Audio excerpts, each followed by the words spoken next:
I wanted to do this because there is so much polarization regarding this election, and how do we get beyond the veil? So how do we do that? What I want us to do is deconstruct a little bit, meaning when you were in class, a classroom looking like this, and you were taught about the USA, the American government, what things did you hear? What did you learn? For me, I learned it's the home of the brave, right? The land of the free and the home of the brave. What did anybody else learn? Just chime in. A beacon, Beacon. beacon to the world. What else? Maybe I learned actually that we all have a part in making this country what it is, good, bad, or indifferent, and that we have to do our part. And I think right now our part is to love in the midst of all of this other, knowing that at some level we all have a common goal, and that is for the good of all, no Yep. matter what it looks like. Yep. Thank you. Anyone else? Yeah, ditto to that. And um, what I learned way back when was that government is here to assist the people of our country in living the life that they are entitled to. And that is a life of safety, a life of pursuing their dreams. Government is here to create and enforce laws that really do serve, at least they're supposed to serve, the benefit of all, and that there is no um,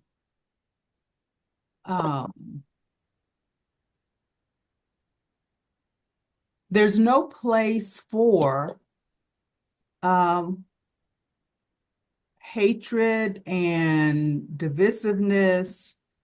I mean, that's what we were taught in class. Now, the reality is something different, and I know we'll get into that at some Yeah. other point. Yes. Thank you. Mhm. Anyone, I mean, I learned a lot of these same things. Did we miss anything? I was just thinking back of what I learned that was substantial. And I guess, well, I went to public schools in South Florida. Yep. And like in history books, usually it's fifth grade and eighth grade. And then, your sophomore year in college or something. But my history books hardly talked about, but never really talked about Native Americans, the Native culture. And it was just, a picture during Thanksgiving with, illustrations of Indians and holding a turkey and that kind of very stereotypical speaking, not know what, of course I went to school a long time ago. And equality, but elementary up until I was a junior in high school, my schools were segregated, racially segregated. Wow.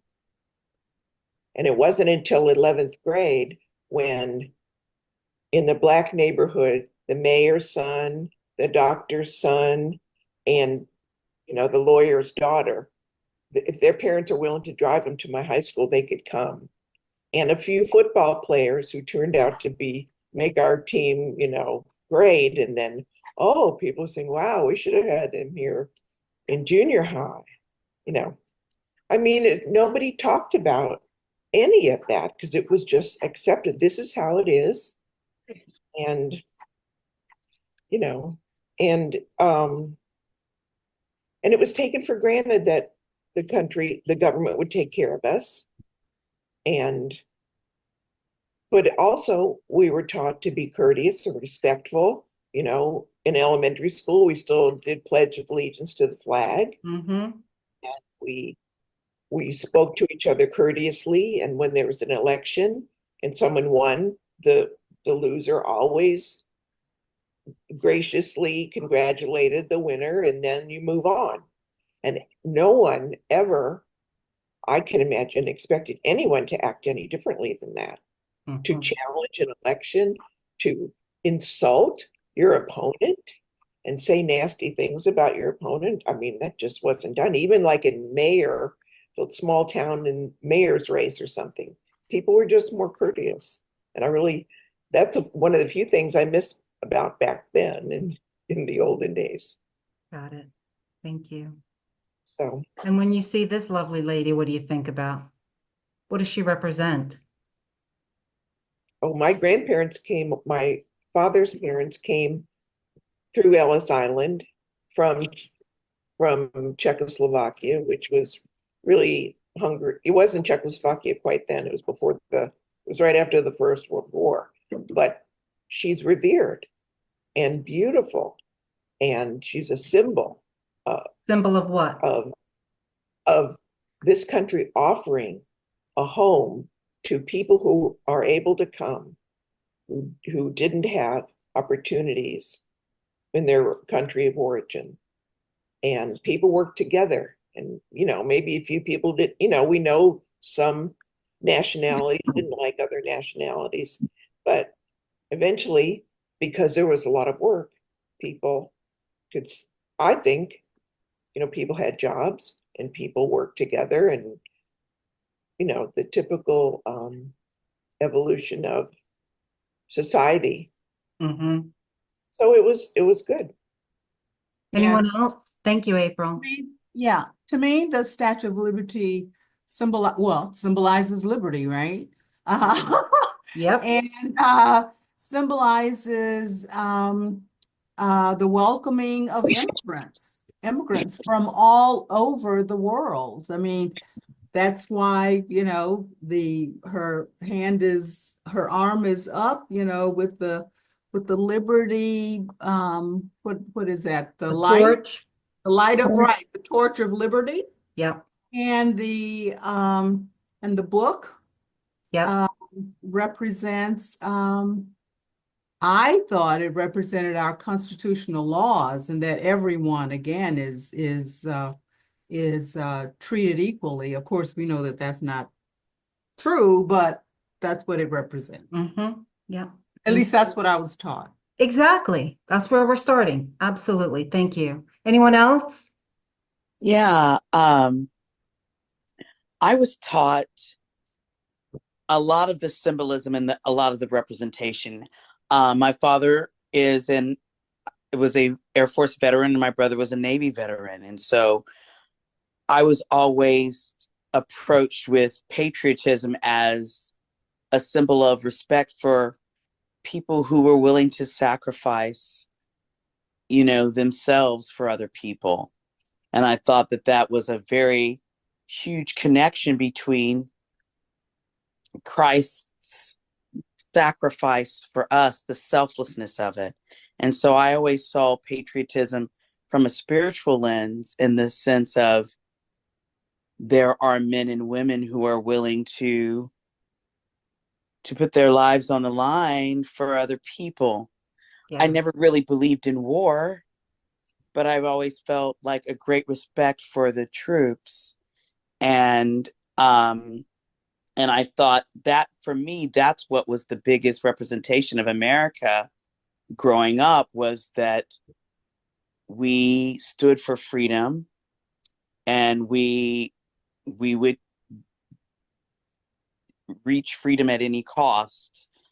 And so from that perspective, I feel like I had a lot of confusion, because what I saw in reality did not fit with the representation. And it was a bit confusing, because I felt like, you know, we should embrace everybody for who they are. And that's in the military, you know, it was kind of like a common ground for everybody, you know, black, there were people from so many different races and backgrounds in the military that I just saw this coming together of different groups of people and the freedom and the liberty connecting them as one people. But then I endured discrimination, Right. and I felt like what I pictured of what America should be there was an incongruency with the reality. And I like what Graham said about the humanistic versus the spiritual perspective, because I think that's what was missing for me. Even though I didn't know how to put my finger on it as a child, I realized the spirit of the laws don't match. I mean, the letter of the law doesn't match the spirit. Spirit of the law. Yeah. Yeah, absolutely. Thank you, Kim. I learned more about the Declaration of Independence and the governance of our country. I think I was in 5th grade, so around 10 years old. And I remember this statement from the Declaration of Independence. We hold these truths to be self-evident that all men are created equal and that they are endowed by their Creator with certain unalienable rights, that among these are life, liberty, and the pursuit of happiness. And I remember like learning this and thinking how amazing this country is. And the eloquence of these words and how powerful they are, you know. And then I started to experience a different world than what this is saying we are, you know, where there is discrimination and there is different treatment of different people. And I want to say to you that I believe the Declaration is propaganda. Now, that sounds heretical, I'm sure, to some of you, but it's not heretical because it is actually propaganda. And so, what is propaganda? Right? It's information that is put out, especially of a biased or misleading nature, used to promote or publicize a particular political cause or point of view. So, who wrote the Declaration of Independence? Who were these people? Well, they were white men who were land owners and who owned slaves. Yeah. That's who was writing this. So when they are writing for all men are created equal, it was only for some of those men, right? And when I read those words and had this feeling of a sense of belonging and like this is the greatest nation in the world, and how lucky I am to be a part of. And then when you kind of pull the veil now and you start looking behind, like who's writing this? What's happening in the country when this is being established, right? So these are men who are wealthy, who are fighting for the sovereignty of their country. They're fighting for power. They want to get away from the tyranny of Britain, England. And they're selling to people the narrative that through their leadership, they are honorable leaders and they're heroes fighting for freedom and who cared about their fellow men. Yep. I mean, I remember the stories about who was it? George Washington, I cannot tell a lie, cutting down the apple tree. Remember? Oh, That never Abraham happened. Lincoln, but okay. Hi, Nancy. My friend. So all of these stories that were put out about how honorable these men were. April, I see your hand. So my recollection is that the Declaration of Independence was for the King of England to declare that we are now going to engage in a fight to separate. And if you say the Constitution after the fighting is over and we won, which took years, now that's a different subject of saying that people are created equal. I don't know. I can't remember, but the Declaration is at the beginning, It is right? at the beginning, yes. Right, but they Absolutely. weren't saying there was no government. So they weren't saying this government, everyone's equal in this government because it was an outlier over here. They were just declaring their intention to separate and fight. That's my understanding. Someone understand it differently? Yes, I think that you are accurate in saying that it was a declaration.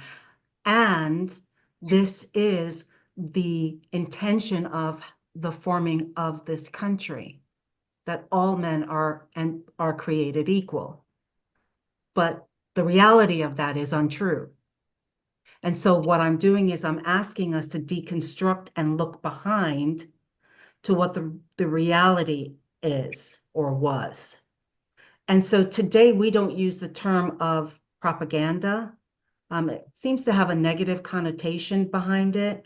But what we do use is we use terms such as narratives or dominant narratives. Have you heard that before? No. Okay. Yes. Okay, thank you. Thanks for that. Mhm. The dominant narrative, let me just share that so I can pull it up. Well, can I just add something to what you were saying, and also to what was her name? What was her April. April. Yes.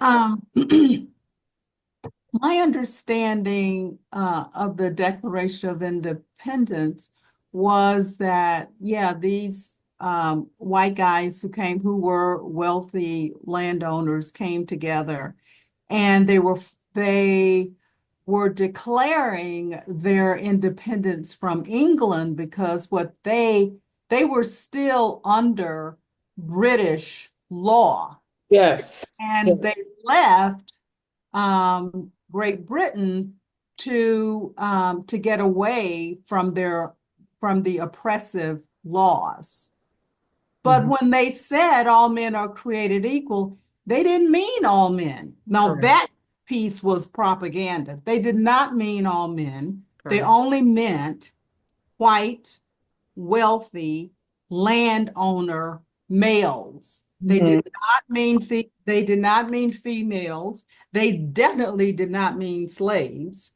And they definitely did not mean the Native Americans. And guess what? This was their land. And they Yeah. were taking the Native Americans' lands. Amen. I mean, there is so much to deconstruct of the Declaration of Independence as well as the Constitution. Correct.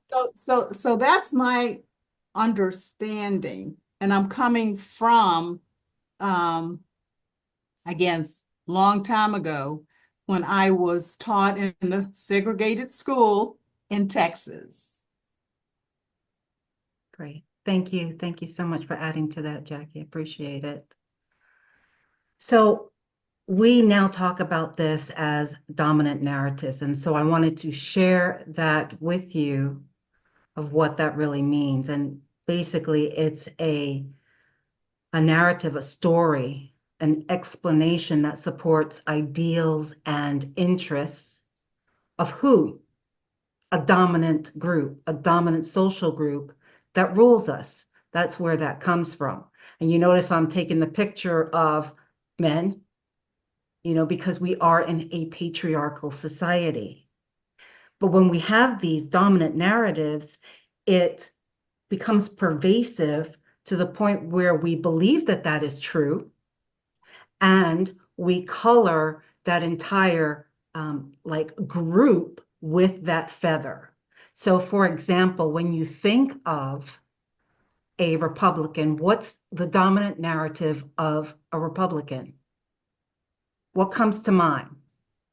I've got here, Make America Great Again.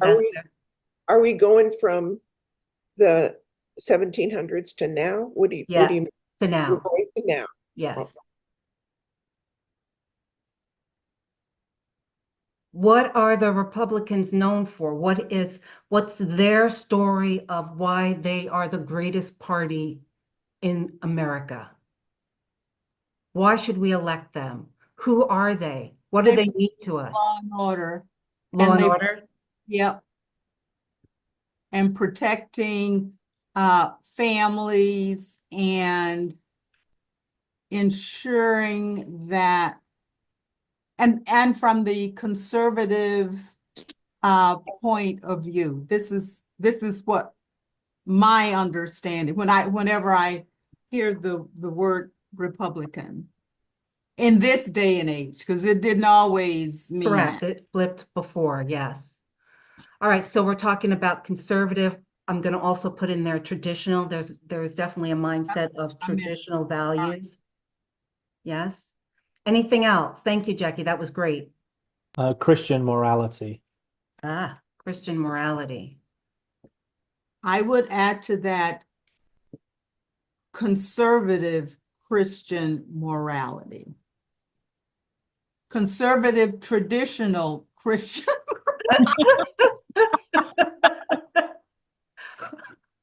I mean, Old Testament. Yep. All right. Thank you. The individual. I would add, oh, excuse me. Okay. Calvinistic, or kind of you have to pull your self up from your bootstraps, and if you don't have bootstraps, well then God didn't want you to. So Yeah, like What word did you use before that, Kay? Calvinistic. Oh, Calvinistic. Thank you. Yes.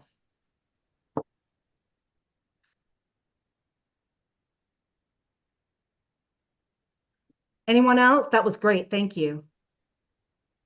Yeah, along with Kay, it was like the individual American dream. That they are not wanting us to be a place of immigrants. That's a very big part of the Republican platform, is that, you know, they want to strengthen the borders so that immigrants do not come Yes. Thank you. in. So that's a big, I think that's important. Thanks. April? Yeah, I agree with Kim, and also we can't overlook the money, you know, the values of where money should go, and they're not, in general, they don't vote for supporting people in need. They, you know, President Johnson brought in the Civil Rights Act, but then there was a lot of, so the conservatives don't want to spend a lot of their money on social issues, food stamps and Head Start and helping new business, like, you know. Yes. Anyway, so then you have to include money in this, Yes. where they Yes. think their money should go, Yes. and they'd rather keep it. Yep. And I've put here that money is an important measure of individual success. That's a Yes. priority there. Okay, great. You know, the one thing I'm hearing when we're talking about the Republican Party, I don't necessarily agree with basically what was said, because I don't think the Republican Party, as I knew it at least, stands for some of those things. What I'm hearing is what Trump stands for. And I know this is not a political discussion and I'm not trying to get into it, but I really think that most of what is being said really is talking about one person who is trying to regain or gain complete control of our country. And I don't think a lot of Republicans really believe some of these things that supposedly represent the Republican Party at this time. So I'm kind of in conflict with the term Republican and what's happening. Okay. But that's just me. Thank you. I think you bring up a really good issue, that what we're talking about is the ethos of how the Republicans see themselves and what they are for and what they are hoping to do across the board for the American people. We'll get into Trump a little bit later. We'll get into Trump at the next series. But for right now, I'm just looking at the party as a whole, not the individual running. Does that make sense? I hear what you're saying. Yes.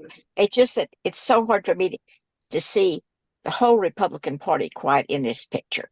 I get it. Hopefully not. Yes. So for us, what I have come to understand in my journey is that we remove triggers when we are able to see the wholeness of whatever triggers us. So that's why we're doing this deconstruction, because it moves us from being in the trenches regarding who the candidates are. It moves our energy up to looking at what is the governance of this country? How was it formed? Who are these parties? What do they stand for? And when we do that, it moves us from looking at the behavior of one individual. And that's where I want us to just stay for a little bit. We will move into the individuals more when we have the second discussion. Does that sound fair? Sure. Okay, thanks. Okay, are we complete with the Republicans, and can we go to what the dominant narrative is for the Democrats? Sure. Okay, great. Thank you, Nancy, for responding to me. It's really lovely. I know. I love you so much. I miss you. Okay, so my understanding, what I'm hearing right now is it's about restoring the middle class. But what else? What else? What do they stand for? What do the Democrats stand for? What's the People. story? People? What about people? People, normal people. Say more. Freedom. Freedom? Yes. They try to be inclusive. They try to include as many different groups, flavors, allies. Yes, inclusivity and not criticizing in general, trying not to criticize people because they look different or they behave in a different way. So I would add to that, along with what April said, civil rights, women's rights, yeah, the rights of individuals, no matter what color they are, where they come from, how they present themselves. Yeah, and to expand on that, I try to see things just as far as platforms. When I read or watch commentary from leading people who identify as Republican or Democratic, I think about what is their platform. So I know women's rights is a huge platform, versus, with pro-choice versus pro-life. And so I'm not saying, nor, the original definition of Republican versus Democratic. I'm just talking about the Where we are current now. Yes. platform that I hear from the media, but also from reading from different reports, Yes. news reports that I receive. A dominant narrative of the party, not what they stand for, is that they are a party of high taxes. So that's one of the things that's levied against them. Taxes to the individuals or Correct. Yeah, to the individuals or even companies, but yeah, high Okay. taxes to individual. But yeah, high taxes general. Whereas the Republicans are known as like the party of limited taxes, whether it's to individuals or companies. So I'm going to stop sharing for a I'm moment. not sure what you're saying. Democrats are party of high taxes. I was more meaning of the story that's lobbed to the Democrats in the sense of, you know, I'm not going to vote for a Democrat because they're going to raise my taxes because they're going to give it to the immigrants, or they're going to do food stamps or whatever. So I was looking at the dominant story that was thrown to the Democrat Party, not necessarily what they stood for, but that's one of the common accusations / complaints is I'm going to pay less taxes if the Republicans get in, especially if I'm an entrepreneur, especially if I'm a company person. So it was more a case of what was some of the things that could be lobbed against the Republicans or against the Democrats that are part of the dominant narrative. If you speak to one side or the other, that was more what it was. That's one of the accusations that is lobbed at the Democrats, because I'm going to pay more taxes under the Democrats. But if I want that money to go to help social need, then yes, I know that I'm going to have to pay more taxes. I agree. Thank you. Any other questions? April, complete there? Sure. Okay, thank you, love. So we just talked about the dominant narrative of each one of these parties. And when we vote for folks, we vote with this belief that these are our representatives, that they are there to represent us when they're dealing with the government, and they are there to represent our values. They are there to represent our needs. And that is their focus, regardless of what party we choose. I did a little bit more research and I found out that if someone was initially running for the House of Representatives as a candidate, they would need $2.1 million to run for that seat.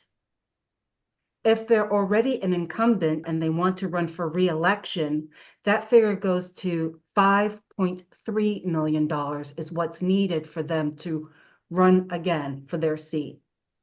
If they are a Senate for the initial candidacy, if they're running to be a senator for the first time, they'll need $2.9 million on average to run for that seat.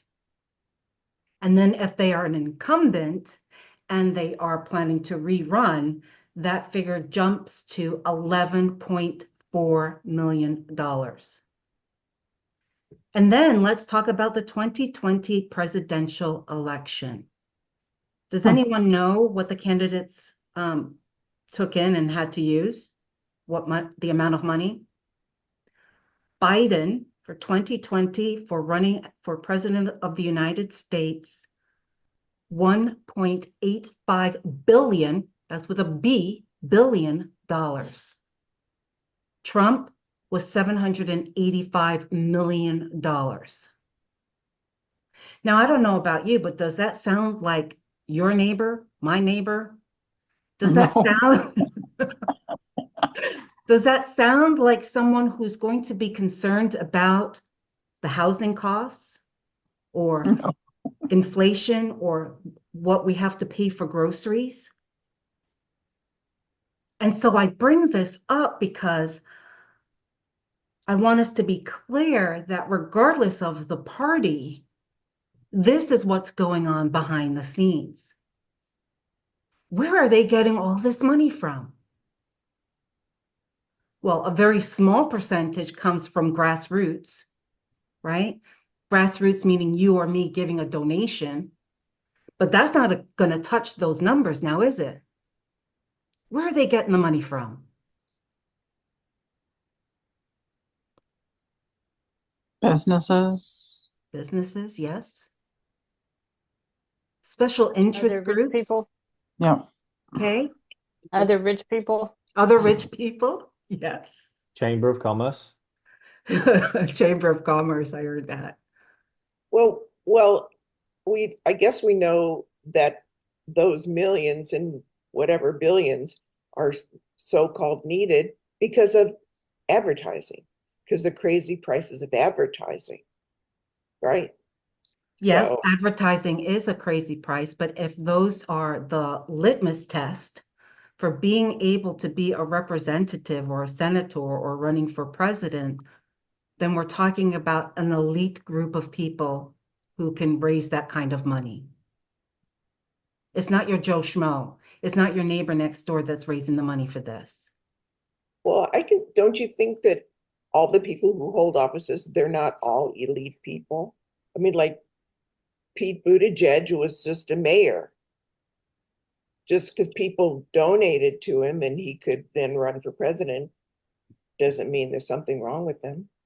I'm not saying that there is something wrong with him. What I am saying is the amount of money that's necessary for successful campaigns on average It's is ridiculous. not coming. That's right. It's disgusting and ridiculous. Right. It's not coming just from your average citizen.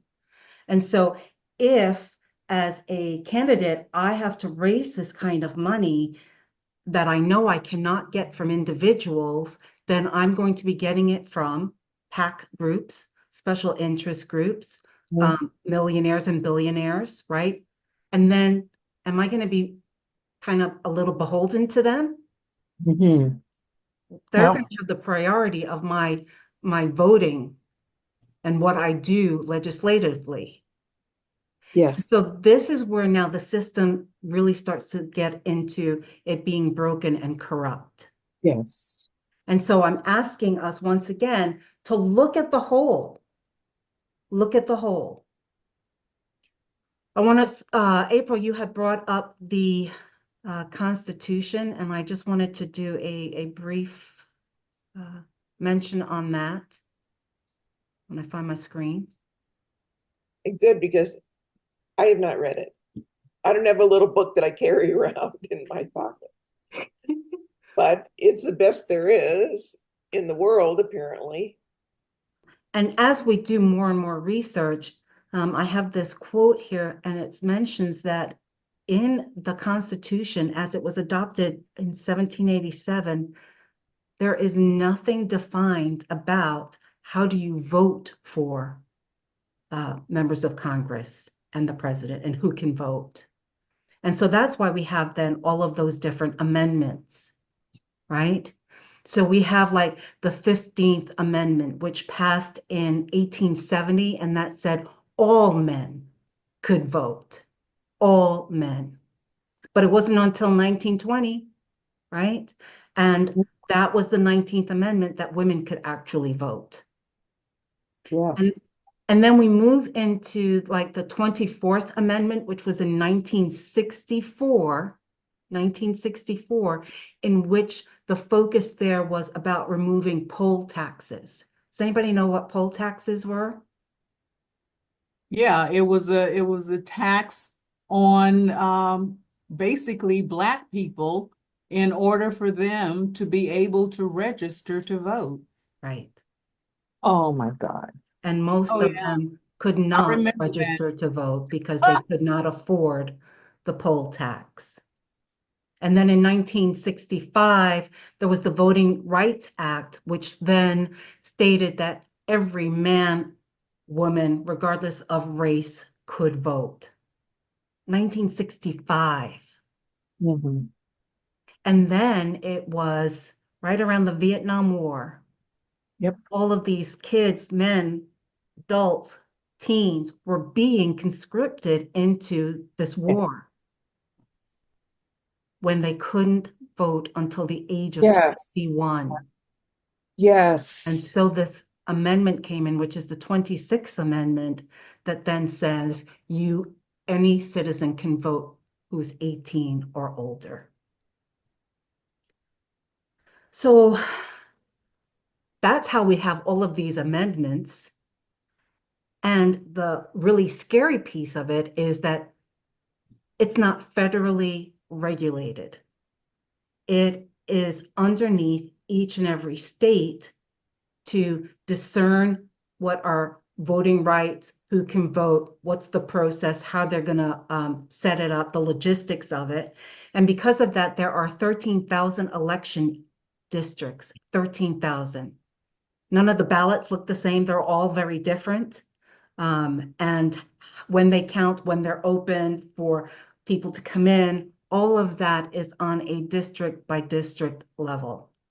And then we have this thing when we're looking at president and vice president that really throws a wrench in things, and that's the Electoral College. Do you guys know about the Electoral College? Can someone share how that works? Not very well. That's okay. Yeah. Each state gets a certain number of electors based on how many people there, and then all the electors go into a pot. So the whole state votes the same way. Pretty close, yes. So these electors are based on the population. So that's why that's why the government is so hot on the census. Yes, they talk about resources, but it's also about how many representatives, senators, electors that they can have based on the census. And so we know that 270, right? They need 270 electoral votes to be the winner of the presidential election.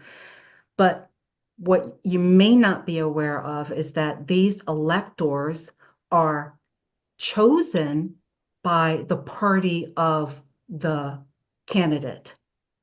And so when we are voting, we are actually voting for the electors because we're voting for them to then give the vote for the candidate that we want. So I'm speaking about all of this not to say how horrible our system is, but to really look at what the reality of our system is. And how do we make sense of a system that has been broken for a really long time and isn't always geared for our best interest? So I guess my question to you is, how are you feeling right now after I just kind of did this summary of how our voting process works, how our government is functions a little bit? It's a lot to take in. Well, the way I feel is that the system is broken, and it has been broken, quite frankly, from day one. It was created for the benefit of wealthy white men. And unfortunately, we, meaning all of us in the country, have not paid enough attention to our responsibility to participate, to ensure that our system of government, including elections, really do serve the best interests for all people. So we're all responsible. And yes, it is a heavy responsibility, but we cannot point the finger at anyone but ourselves. Yep. That's how I'm feeling. Okay. Thanks, Jackie. Anyone else? I agree, and I get frustrated because I don't really know how to participate. I think voting is not it. I think there needs to be more done. I think there's people doing things that I don't like, that I don't know how they're getting done. Okay. Yeah. Thanks. I feel the same, Mm-hmm. that I try to participate in local elections, but I feel like in my life, how do I balance doing my career, taking care of my family, and also being a part of some grassroots organization where I can have more of a direct participation in Impact. governmental. Yeah.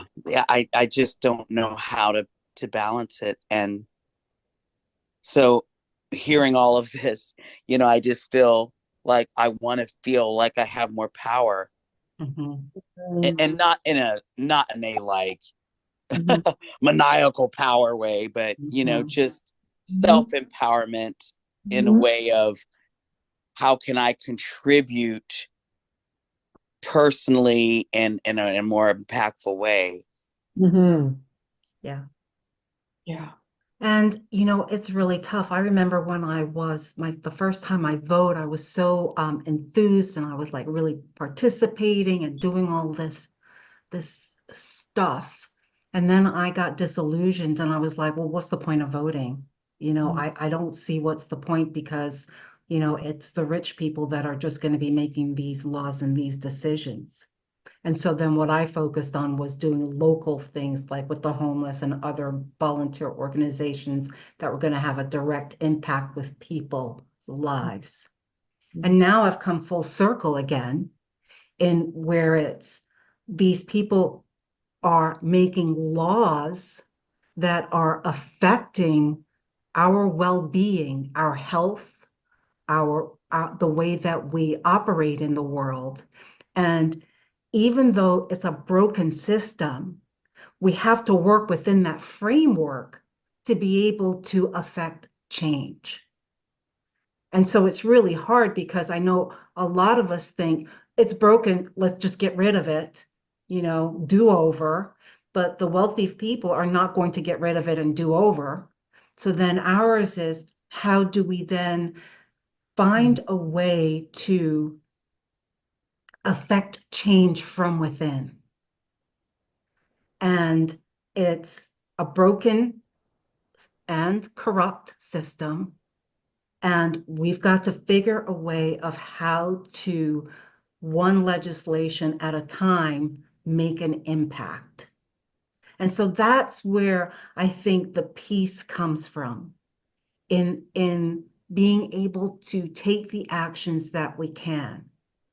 And I think depending on the place that we are in our lives, because I'm asking you to look at this system as a whole, so I'm also asking you to look at your lives as a whole. There's a time when you have more energy and more space to be more active, and to be in the grassroots and in the trenches and do more. And then there are times when you don't. And so, you do what you can do with the resources and the energy that you have. Not one person is going to change it. We all have to do our pieces to it. So the times where I don't have a lot of energy, then maybe I give financially more than I normally would, to a cause that, they're going to change a legislature, let's say, for women's rights. And so for us, it's really about figuring out a way how to come to peace, how to come to terms with the reality that is, right? So moving away from what we were taught, the programming that we got, that this country is not corrupt, it's completely all about freedom. Everyone matters, right? Everyone is treated the same. There aren't two justice systems. There aren't two levels of health care. All of those things. It's for us now to make peace with what little action can I do today that will shift? And so this is a big thing, my friends. I know, like sometimes I have these conversations and it's like, oh, it sounds so easy. It's not.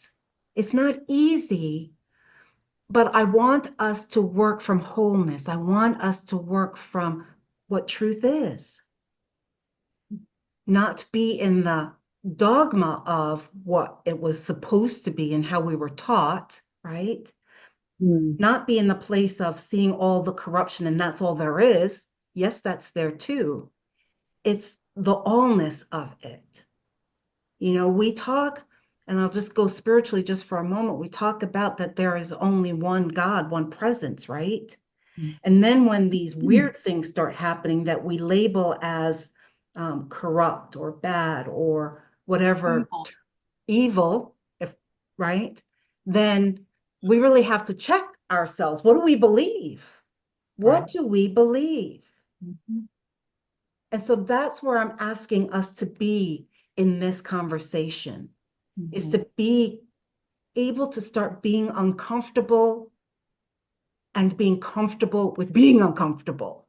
Mhm. You understand? Because that's part of really letting go of all that programming and then going, okay, so what's the reality? What do I believe? How can I affect change? How can I work with what is? Mhm. Jackie, do you want to say more? Uh, well, I can. I lost. Um, well, you know, what you're saying, I totally ascribe to. When I was younger, because this coming December, I will have my December 20th, I will have my 75th birthday. Okay. Get out. It looks good on you, sister.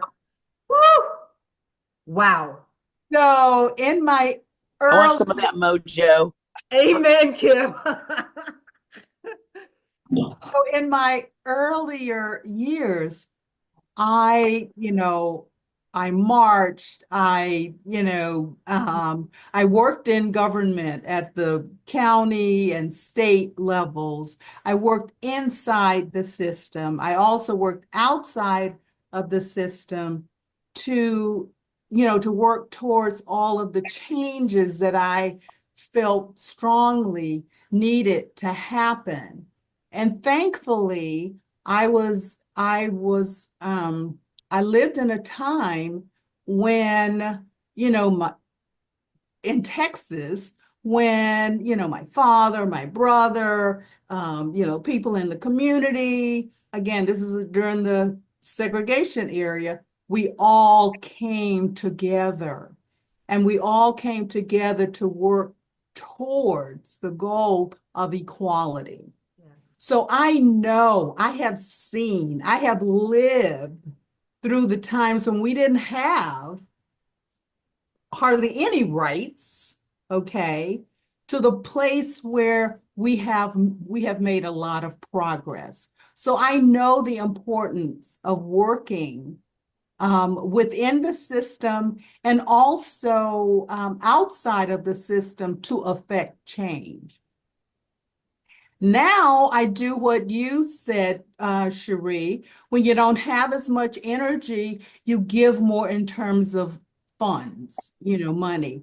And you give to those people that you see are there to work towards the changes that you feel are important for you and your community and for the benefit of all.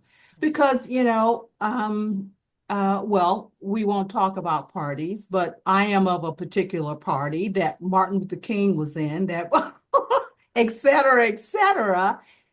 And so therefore, when those in that particular party are not not living up to what they said they want to see, I push back. Okay. And I have had the opportunity to push back at the state levels because I was working in, state government, in New York state government, in fact, and could push against those that I felt were not doing what they needed to do. So I agree with everything that you said, Cherie. And I guess this is,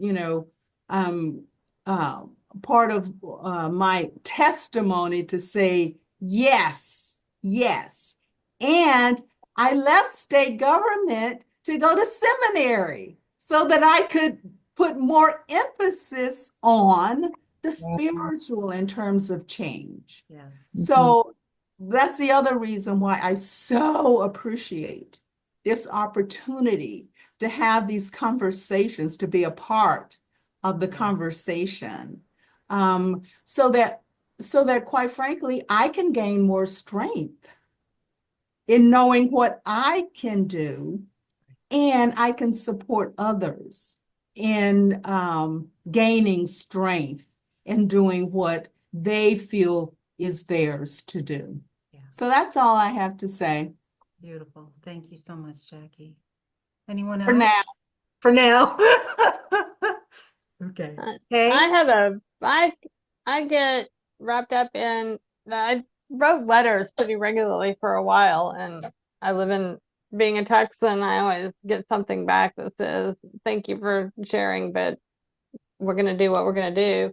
You know, and I've visited the Capitol and I've done some things like that, and I participated in the Coalition of Texas with Disabilities activist group that meets every other week. But you know, the money thing is like, I don't feel like that much money ought to be spent on politics. And so it's like, I want to donate, but I have a real integrity problem with, you know, should you be buying somebody else's food or given to, you know, something more useful than people buying commercials to talk other people into voting for them, you know, and I just that whole thing is very frustrating for me. Yeah, I get it, 100%. And I think that's why there are so many of us, because we do the passion, the pieces that we can do, and let other people do their pieces, you know? So I think if that doesn't speak to you, you're doing other things that do speak to you that is affecting change. And that's beautiful, Kay. Sometimes you just have to wonder how much change it affects people. Well, yeah, I get it. I mean, I think for me, I'm really impatient, so I expect change to happen a lot more rapidly. Mhm. And I'm learning, it's not my time. It's the Mhm. universe's time. And mine is to just do whatever steps I can do that I'm called to do and let go of the outcomes, which we as human beings do not enjoy doing. Mhm. Yeah. Yeah. Mhm. Nancy, did you want to say anything? There's Yeah. your face. Hi, honey. I know, I know. I'm in my jammies. I have no makeup on. That's all right. Um, I just think it's a time where we have to trust our own inner guidance system, our own intuition, and to believe that however we live our lives makes a powerful, powerful impact. And the choices that we make in everyday life creates ripple effects. I think we need to choose love every step of the way, and to realize that we're being distracted by chaos, by fear, by whatever. But as light workers, we're all being called to step up and live according to our highest and best selves, and to make the next right choice, like in our walk in life. Right. I just think that this is the time. I don't know what's going on in the political arena. I have disassociated from broadcast news. I am I've had visions of what could happen if we don't make godly choices. Godly meaning in terms of the one, the light, the highest and best for all of us. If we don't make that choice, the repeat of history could occur. And this is very, very frightening, but that's the fear factor. I think we all need to focus on what we want, what we believe is possible, the highest and best outcome for all of us. And I love that Kamala has brought forth the joy and the love and the vision, once again, the vision of what can happen when we all pull together and stand up for what is right. And so I don't know what else to say. I think that spirit, the great spirit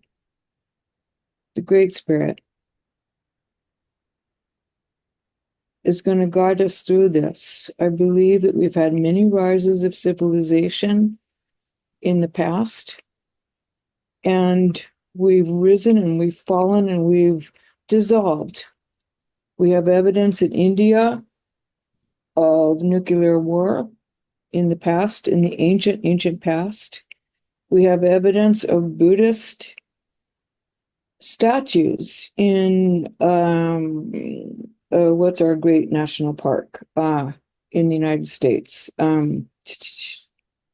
whatever.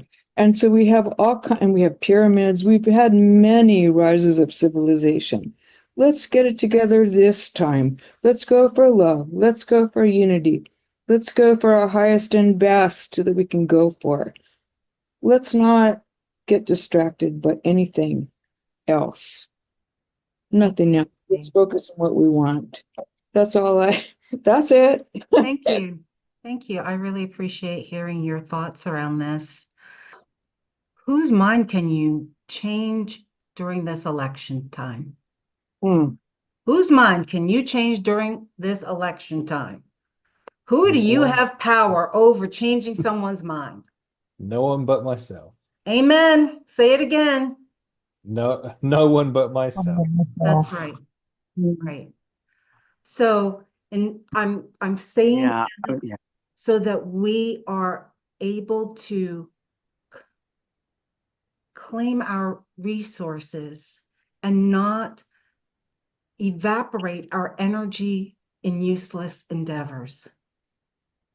So right now we're in a time of looking, the veil is just kind of opening on so many different levels and so many different systems. We're seeing behind, it's like the Wizard of Oz moment, right? Where the curtain comes back and you're like, it's just the man. That's all it is back there, you know? And we're seeing it time and time again in this time, which I think is really powerful for us as a people.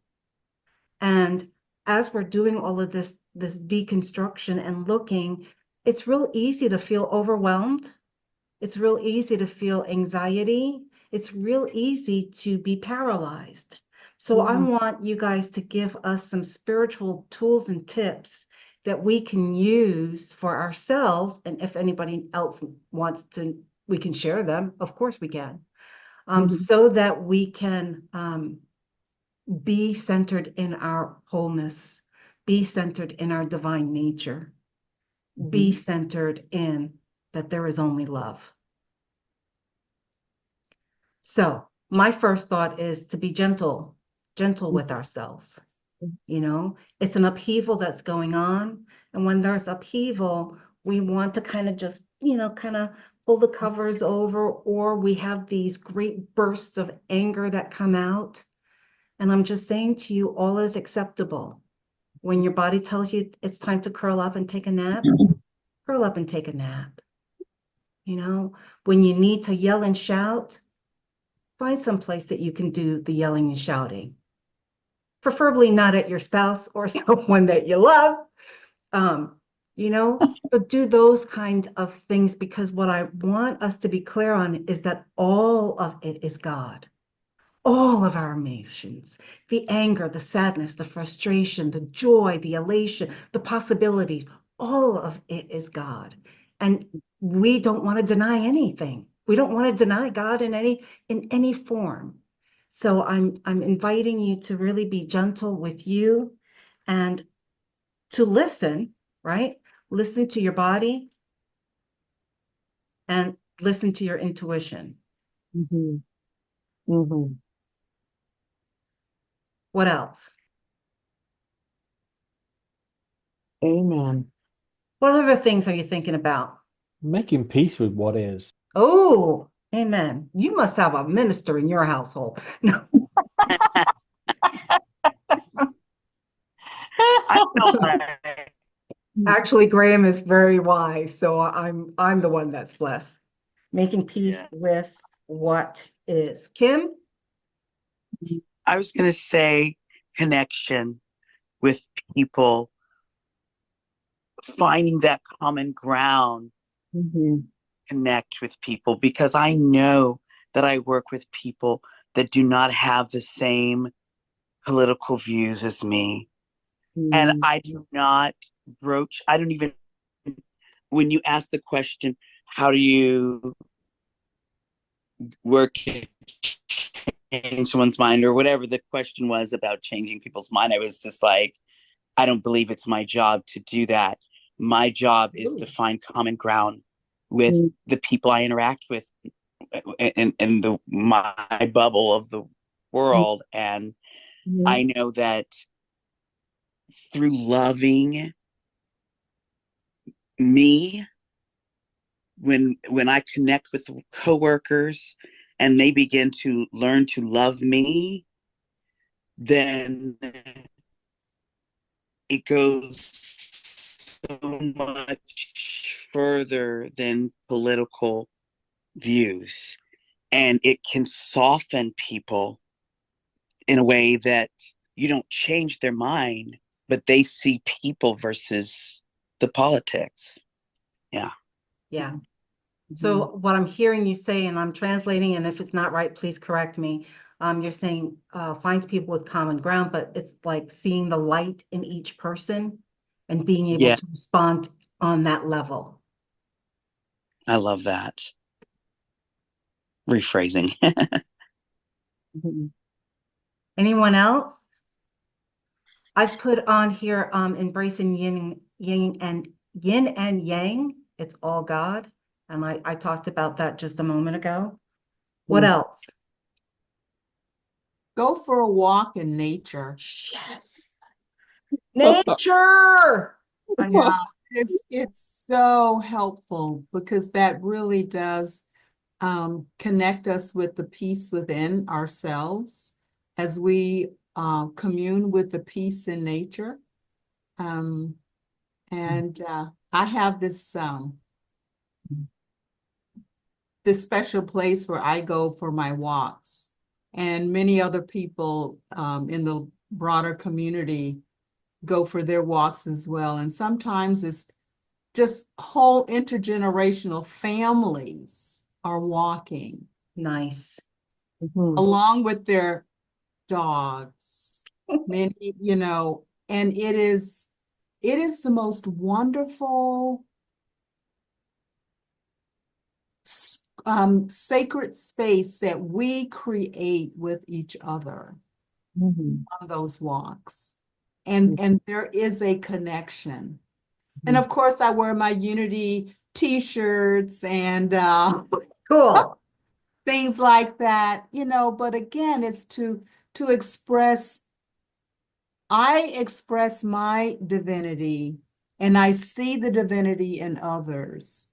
And so it is a coming together, it is a connection. So I highly Mhm. recommend. Cool. Thank you so much, Jackie. Yeah, the nature is God's way of reminding us that we have, I mean, it's just that vibrational synchronicity. It's the harmony of all of nature. I mean, we live in the universe, one verse, one song. It's just the harmony. Mhm. And it's so peaceful to walk out in the woods, or nature, the park even. But it's just a reminder. It's a reminder of what what of God in us. Yes. Yes, it is. I love that.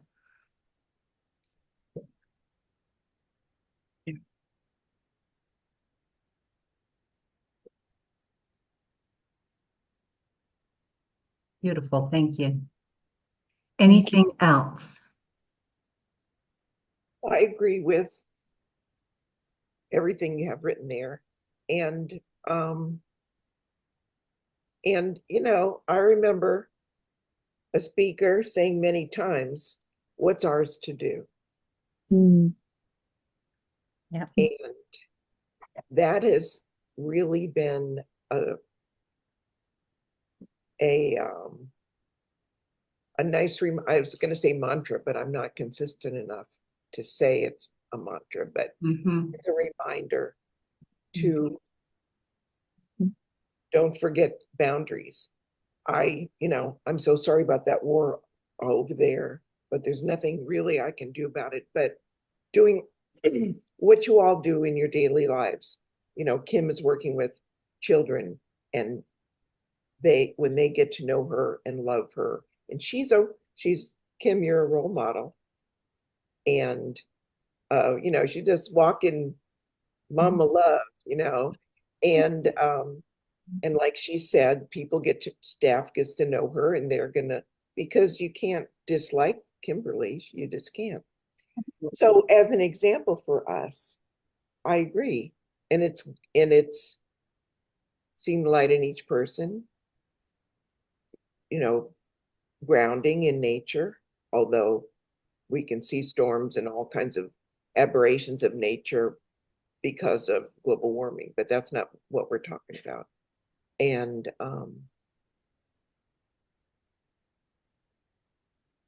do what we can. One of the things that's difficult for me these days is not reacting to someone who says something about I know the next sentence they're going to say is they like Donald Trump, So part of me has to, not react. Mhm. Because I can say that that was a beautiful segue. I mean, I didn't even pay you to set that up. That was perfect, April. Because what we're going to talk about next week is those things, like how do we engage with people who don't have the same mindset as we have. So I'm going to end with for you to have this question. What are the things that you tell yourself? What are the stereotypes that you tell yourself about that other person that doesn't vote the way that you vote? And then what I want you to do is bring that in, and let's really talk about that, and how do we make peace with that? How do we stay sane? Mm, And how do we really embrace that there is only one? mm, Is only one. mm. So we're asking to have the spiritual truth expressing into this realm. And I think that's what ours is to do.